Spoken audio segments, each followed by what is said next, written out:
თეთევანი ხომერი კი 19 წლის. ვილი ბაჭკორია, ექიმი, მედიცინის დოქტორი, პროფესორი. მე თორნიკა რანიშვილი ვარ 25 წლის. მე ვარ ეთერ ხიზანიშვილი 54 წლის. ესე მშვიდობიანი მომიტინგეების მცირე რაოდენობაა, რომლებიც რეჟიმმა სავარაუდოდ ქიმიური ტოქსინით მოწამლა. საერთო სისუსტე, ცხვირიდან სისხლდენა, კარდიოვასკულარული დაავადებების გაჩენა, კუნთების ტკივილი. ეს კი იმ სიმპტომების მცირე ჩამონათვალია, რომლებსაც სახალხო პროტესტის მონაწილეები 2024 წლის 28 ნოემბრიდან უჩივიან.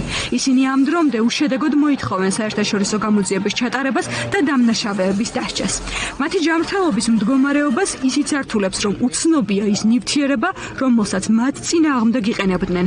შესაბამისად, როგორც ქართველ, აგრეთვე უცხოელ მედიკოსებს ურთულდებათ დიაგნოზის დასმა და სწორი მკურნალობის კურსის დანიშვნა. დღემდე მაქვს თავის საშინელი ტკივილები, რომელიც პატარა ნერვიულობა იქნება, თუ პატარა სტრესი იქნება, გაუსაძლისი ხდება, არც ერთ წამალს არ ემორჩილება თითქმის.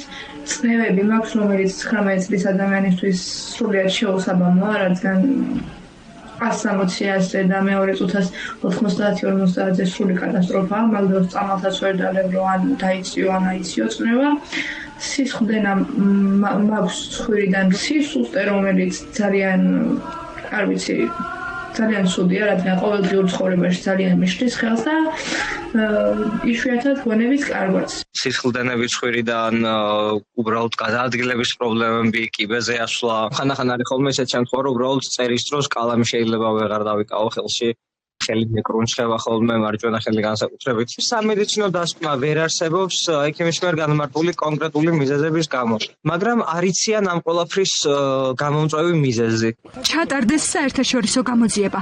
ამ ლოზუნგით სამოქალაქო საზოგადოება და პროდასავლური პოლიტიკური პარტიები გაერთიანდნენ. ახალი კამპანიით მშვიდობიანი მომიტინგეები დემოკრატიულ ქვეყნებს მოუწოდებენ შეისწავლონ თუ რა გამოიყენა რეჟიმმა პროდასავლური აქციების მონაწილეთა დასარბევად.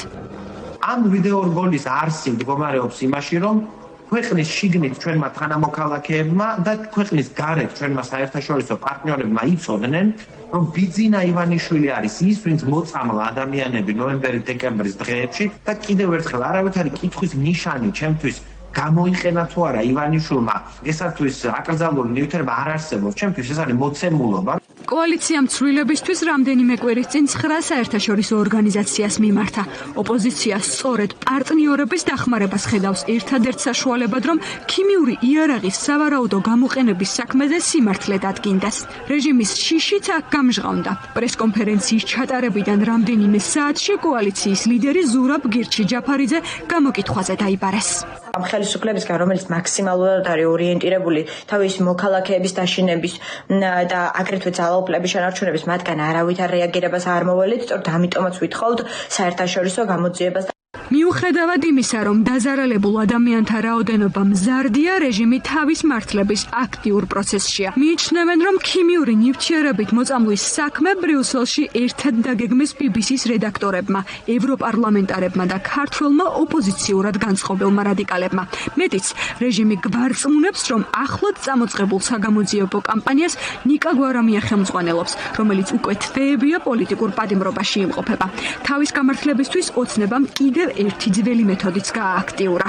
ნიკა გვარამია საქართველოში დეзинფორმაციის გავრცელების და დეзинფორმაციული კამპანიის, ასევე ჟურნალისტიკის დასაბარების მცდელობის ერთ-ერთი უმთავრესი ავტორია. საინტერესო რომ ზუსტად სისხლის გამავრცელებელი დგას იმ კამპანიის უკან, რომელიც ყველანი ვხედავთ. არავინ არ საუბრობს ამერიკის შეერთებულ შტატებთან დაკავშირებით, სადაც გამოყენებული იქნა ის საშუალება, რომელიც კანონით არის გათვალისწინებული, რომელიც საერთაშორისო პრაქტიკით არის გათვალისწინებული ქიმიური ნივთიერება, როდესაც გამოყენებული მასების მართვის ერთ-ერთ საშუალებად, და იქ არავინ არ საუბრობს ადამიანების მოწამვასთან დაკავშირებით, ხოლო და მხოლოდ საქართველოში მოიწამნენ თურმე ადამიანები. ასე ივანიშვილის დეპუტატი მომხდარის ნორმალიზებას ცდილობს.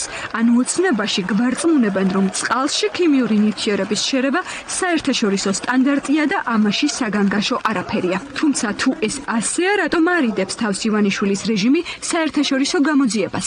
პარტია დავას მხოლოდ BBC-ს წინააღმდეგ იწყებს და თანაც საჩივრით BBC-ს შიდა მარეგულირებელს მიმართავს.